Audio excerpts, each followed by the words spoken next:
Você sente que a opressão estética que está existindo com os jovens já chegou nas pessoas idosas? Essa coisa de que o corpo, o anti-aging, porque isso está totalmente relacionado com a sexualidade, né? Como que eu me projeto fisicamente para o mundo? Sim, e a gente vê isso muito, claro, e todos vítimas dessa cultura do anti-aging, a cultura do anti-envelhecimento, que é uma cultura opressora.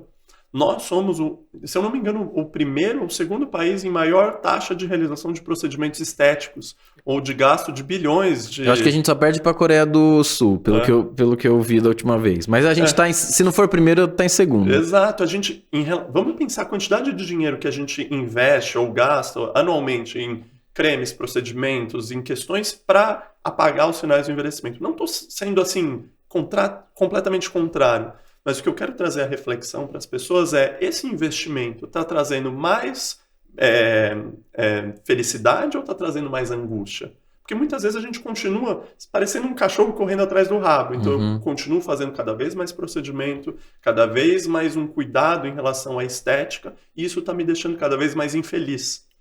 E muitas vezes não tá te levando a ter uma sexualidade, uma vivência, experiência de sexualidade mais saudável, né?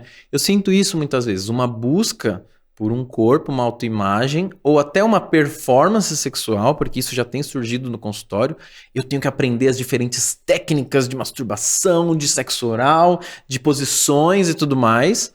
E aí, com o processo de envelhecimento, existem algumas questões também que a gente sabe que se você não se preparou para isso, né, a sua flexibilidade não vai ser igual de quando você tinha 14 anos, né? E como que, então eu vejo que tem isso também, uma preocupação com isso tudo de performance e estética, mas não tá levando a uma liberdade sexual onde a pessoa consegue experimentar a vivência, ter relações saudáveis ou a qualidade sexual, Traz uma né? outra regra, né? Então, eu acho que é legal isso que você trouxe, que me fez lembrar de uma questão que a gente fala muito na geriatria. Porque na mídia, hoje em dia, quando a gente vai ver, sei lá, Globo Repórter ou outros Uhum. programas que vão mostrar pessoas idosas, alguns programas vão falar assim, o idoso fazendo tatuagem, pulando de paraquedas, andando de moto. Nada contra. Tudo bem se a pessoa quiser pular de paraquedas, fazer tatuagem, andar de moto. Mas eu não quero obrigar a pessoa idosa a seguir um padrão, porque senão eu estou criando outro padrão.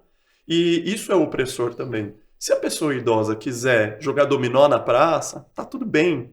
Novamente, se a gente não olhar para a pessoa, a gente vai ser criar uma outra regra, criar um outro padrão que pode ser muito opressor. Eu nunca vou querer pular de paraquedas porque eu tenho medo de altura, Independente da idade, né? independente da idade. Mas é legal você falar isso porque cai no etarismo, né?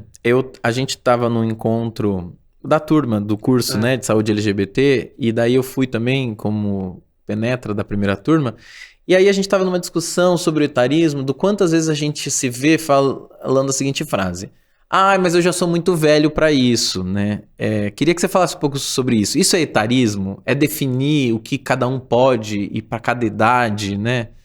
Isso a gente pode considerar como etarismo, então só vamos definir o que é etarismo, né? Então, etarismo ou idadismo, dependendo do lugar que a gente vai ler, vai falar um pouquinho diferente, é esse preconceito relacionado ao grupo etário ou à idade que a pessoa tem.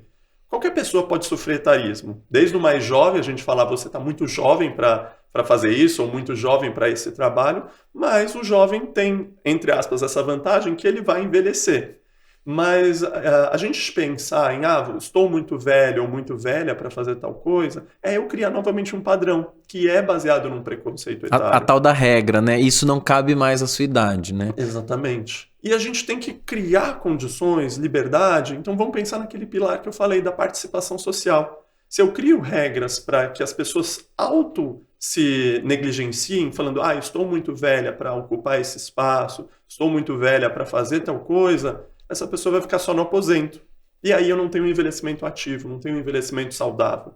Então, vamos pensar nisso. Eu acho que a partir do momento que a gente cria regras, a gente cria a dificuldade de seguir a regra, Uhum. né?